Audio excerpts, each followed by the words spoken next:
मैं पिछले 10 महीने से 1 साल से बिहार के लोगों को यही समझाने का प्रयास कर रहा हूं। 2 वर्ष के बाद जब वही सुशील मोदी सरकार में आ गए, उप मुख्यमंत्री हो गए, तो उन्होंने शिक्षकों का कोई काम नहीं किया। तेजस्वी जी ने कहा कि हम आएंगे तो सब कुछ ठीक कर देंगे, तो शिक्षकों ने आंख बंद करके फिर उन पर भरोसा कर लिया। तो शिक्षकों को लग रहा है कि उनके साथ फिर विश्वासघात हो गया। नमस्कार, मैं शिवम प्रेरणा, आप देख रहे हैं एक न्यूज 24। नई शिक्षक नीति को लेकर अभ्यर्थी सड़कों पर लगातार धरना प्रदर्शन करते हुए नजर आ रहे हैं और इस शिक्षा नीति का विरोध भी करते हुए नजर आ रहे हैं। नई नियमावली को लेकर लगातार छात्रों का प्रदर्शन जारी है। छात्र सरकार से लगातार मांग कर रहे हैं कि इसमें बड़े बदलाव होने चाहिए, जिससे कि छात्रों को इसका फायदा हो सके। हालांकि डोमिसाइल नीति पर भी खूब बवाल हुआ और आखिरकार सरकार को अपना फैसला बदलना ही पड़ा। लेकिन अब बता दें कि इस पूरे मसले को लेकर राजनीतिक रणनीतिकार प्रशांत किशोर ने भी इस पर खूब सुनाया है और कह दिया है कि जिस तरीके का व्यवहार बिहार में हो रहा है, ये बर्दाश्त योग्य नहीं है। सरकार को इस पर ध्यान देना चाहिए। लाठी चार्ज करना जो है समस्या का समाधान नहीं है। हालांकि प्रशांत किशोर ने कटाक्ष भी किया कि यहाँ पर कितना भी लाठी चला दिया जाए, डंडे चला दिया जाए, बावजूद इसके राजनीतिक पार्टियों को पता है कि वोट उन्हें मिलेगा ही, जिस वजह से ऐसा लगातार होता है बिहार में। बावजूद इसके इससे कोई फर्क नहीं पड़ता है। और प्रशांत किशोर ने क्या कुछ कहा है वो भी सुनिए। ये शिक्षकों की बात नहीं है। मैं पिछले 10 महीने से 1 साल से बिहार के लोगों को यही समझाने का प्रयास कर रहा हूं कि अगर आप गलत पर व्यक्ति पर भरोसा करेंगे, गलत आश्वासनों पर वोट देंगे, तो आज नहीं तो कल आपके और आपके बच्चों के लिए समस्या होगी ही होगी। शिक्षकों ने 2015 में विधानसभा चुनाव में उस समय के प्रतिपक्ष के नेता सुशील कुमार मोदी और भाजपा के कहने पर भाजपा का समर्थन किया। 2 वर्ष के बाद जब वही सुशील मोदी सरकार में आ गए, उप मुख्यमंत्री हो गए, तो उन्होंने शिक्षकों का कोई काम नहीं किया।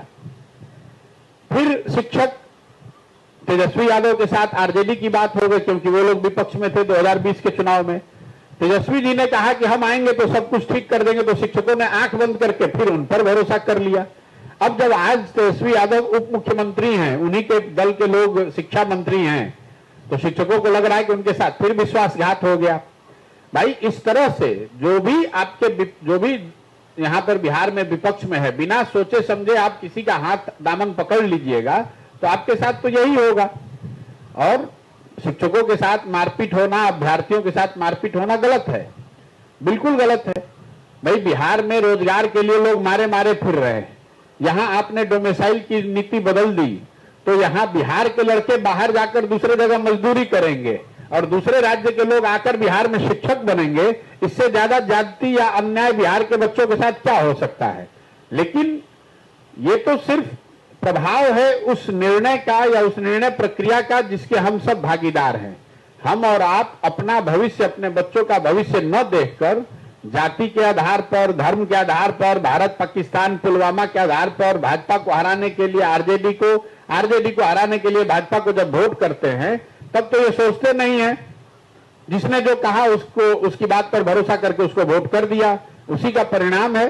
क्योंकि दलों को मालूम है कि चाहे लाठीचार्ज हो या सरकार वहां पर आपको जेल में पकड़ के बंद कर दे, आप जाति के आधार पर, धर्म के आधार पर वोट उन्हीं को देंगे जिनको पहले से देते रहे हैं। तो जैसा कि आपने सुना कि प्रशांत किशोर ने इस मसले पर सरकार को घेरते हुए छात्रों के साथ इस तरह का व्यवहार करने पर कटाक्ष किया है। साथ ही कड़ी टिप्पणी करते हुए ये भी कहा कि इस तरीके का व्यवहार नहीं होना चाहिए। अब बता दें कि हाई कोर्ट ने शिक्षक नियुक्ति प्रक्रिया और इसकी नियमावली को चुनौती देने वाली करीब 1 दर्जन याचिकाओं पर मंगलवार को एक साथ सुनवाई की।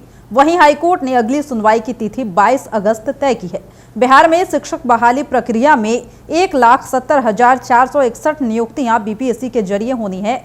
आवेदन की अंतिम तारीख 12 जुलाई है। 24, 25, 26, 27 अगस्त को नियुक्ति के लिए परीक्षा भी ली जाएगी। इस तरीके का अपडेट है, जिसको लेकर कोर्ट की तरफ से इस मामले में सुनवाई होनी है। अब बता दें कि इस पर लगातार जो है विरोध भी जारी रहा कि आखिरकार बीपीएससी के तहत अगर परीक्षा लेनी थी तो फिर इस तरह के बड़े बदलाव से हमारी परेशानियां बढ़ गई है, इसका आखिर जिम्मेवारी कौन लेगा। लेकिन अब बता दें कि शिक्षा विभाग ने एक बात साफ तौर पर कह दिया है कि अब बीपीएससी के माध्यम से ही परीक्षा ली जाएगी और जो भी छात्र, जो भी अभ्यर्थी इसमें उत्तीर्ण होंगे वही शिक्षक बन पाएंगे।